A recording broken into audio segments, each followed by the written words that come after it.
the third point of what we'd want to share with you today is you want your agent to have honesty.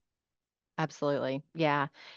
Honesty, a willingness to engage in a conversation with you and give you the answers, whether they're the hard answers or the easy answers, whatever it is. Um, just having that innate, honest approach to communicating with you and guiding you through your needs.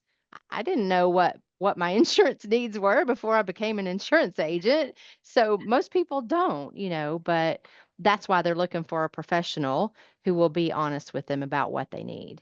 Exactly. And, to the point we were talking about earlier is you don't want to be overinsured, right? Because it's going to cost you all kinds of extra premium.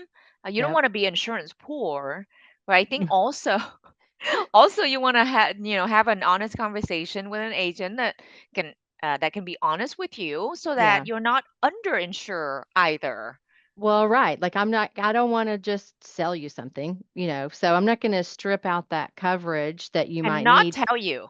and not tell you about it because you don't know.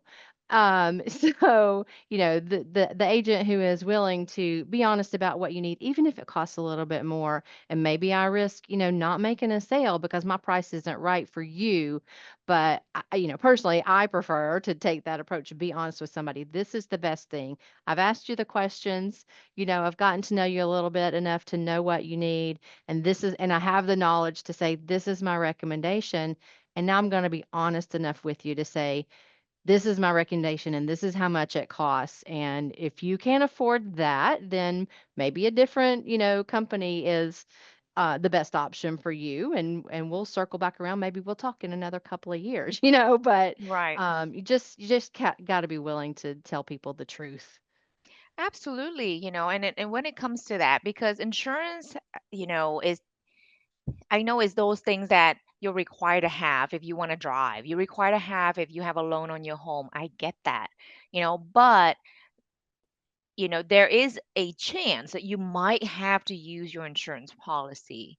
So, let's say if you were to be underinsured on your auto insurance and you got into a really bad crash, but you make really good money and you have accumulated a good amount of asset that you want to make sure is protected.